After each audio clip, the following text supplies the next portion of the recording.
Good afternoon, viewers, and welcome to the channel. Tonight we are discussing the C8 Corvette, or the new mid-engined Corvette, whatever it may be called. We have some latest and greatest spy shots that we can put up on the screen, courtesy of Road and Track. I will put a link to the original article in the description.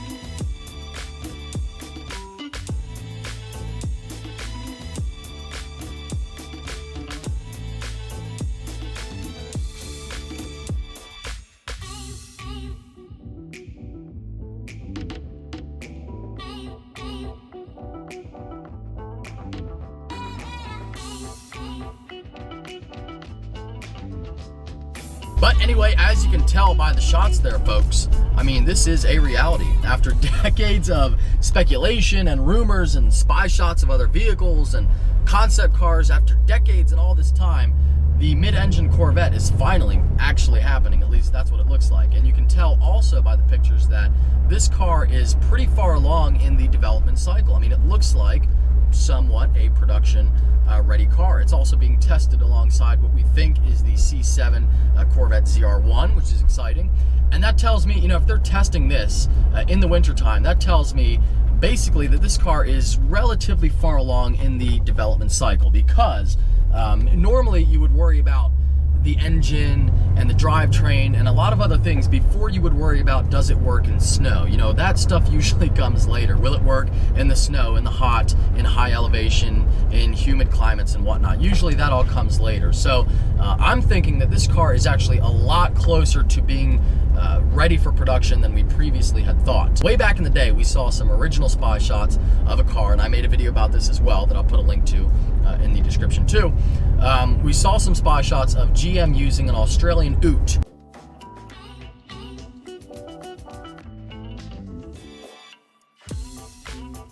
Or ute, however you pronounce it, the Australian pickup truck that's powered essentially by a Corvette engine. Now, this is not like an American big Ford F-150 or Silverado or Dodge Ram. This is a much smaller pickup truck that they use in Australia. Nonetheless, I caught hell for mispronouncing the word wrong last time, so Aussies, feel free to correct me again. But this was a little bit fishy looking because it looked like that pickup truck SUV thing, but the midsection was a C7 Corvette, and I can tell you for a fact with these latest shots that the midsection is still a C7 Corvette. The A-pillar, window, door, mirror, the roof, definitely all C7 Corvette, no doubt about that. So way back in the day, they had these original spy shots. People thought, okay, this was kind of going to be a test mule for what could be a mid-engine car. Then we saw some more spy shots a few months later of something that looked still much more like a C7 Corvette, but it looked like it had a longer back and something weird was going on back there. And now we have this car, which is very clearly a mid-engined vehicle. There's no disputing that. And I'll put my favorite picture up here on the screen right now. You can see the exhaust is tucked up underneath, just like a McLaren or a Lambo or anything else. And you can see the back glass has really, cut out vents in it for the engine to breathe. So no doubting at this point that this is a mid-engine car. And, with the C7 being the midsection of the car, that kind of gives me two ideas. Number one, and this is what I think it is, I think that they just don't want people to know what the C8 panels are going to look like, so they put in a C7, or potentially they just don't even have the C8 body panels worked out yet. So that's my likely answer for why the midsection is a C7 Corvette.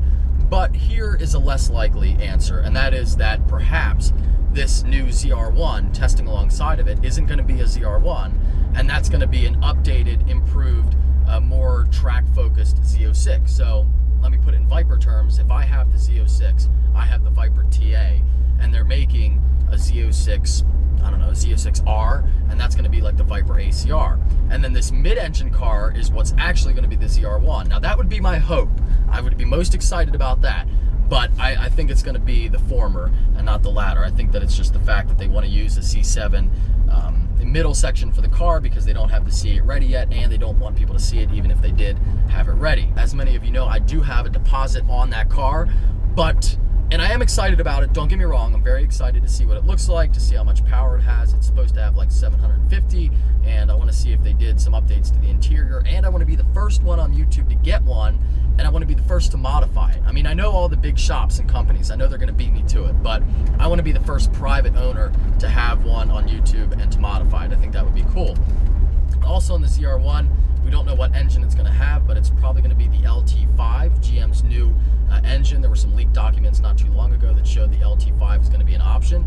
My car has the LT4, which is a supercharged 6.2 liter V8, and I think the new car is probably going to have that as well. But it's going to be a dual overhead cam setup V8 instead of the single cam like in my car, so that's going to be the LT5. We don't have much information on the transmissions either, although I think it will be the 7-speed like I have in my car from the current C7, and the new 10-speed automatic that you can find in the new ZL1 and the new Ford Raptor. But for the C8 Corvette, I'm not sure. Chevy, if you're watching this, as if they give a shit about my videos, please put a dual clutch in it. Make it happen. Every supercar out there has a dual clutch. There's a reason for it. Please make it happen. But as far as a manual transmission is concerned, I don't know. They might not offer it. I mean, when you look at current Corvette sales, 80% of Corvettes sold have an auto, 20% manual. Those sales pretty much suck. Now, I don't think it costs GM very much to put the manual in this car. I mean, Tremec builds the unit and they just put it in the car. So cost effectiveness probably isn't that big of a deal, but still, Chevrolet, honestly, at this point, for the new Corvette, could just say, you know, no more manual transmission option. I would have a hard time seeing that happen. I think for the new ZR1, that could be a possibility. You know, for the top tier Corvette, say automatic only, or hopefully, you know, dual clutch only. But for the base Corvette, I feel like a manual still will be offered. There's a lot of people who would like one, but at the same time, you know, I can speak for myself. If it doesn't come with that option, no stick shift, it's not going to prevent me from buying the car. So if Chevy just decides, fuck it, we're not putting a manual in anymore, I could see that happening. And when you think about it, the only other car that I can really name that still has a manual option that doesn't have the engine in the front, really is how I can say this, is the Porsche Cayman and the 911. Every other car has automatic only now, dual clutch, whatever you want to call it, still an automatic, but just not a traditional automatic. But every other car that I can think of now has a dual clutch and no manual transmission option. So that could be the way the Corvette is going, although I certainly hope that is not the case. So engine-wise, for this new mid-engine car, we don't know. Could be the LT5, just a naturally aspirated version of it, and they call it like the LT6 or something. Transmission, we don't know. Hopefully dual clutch.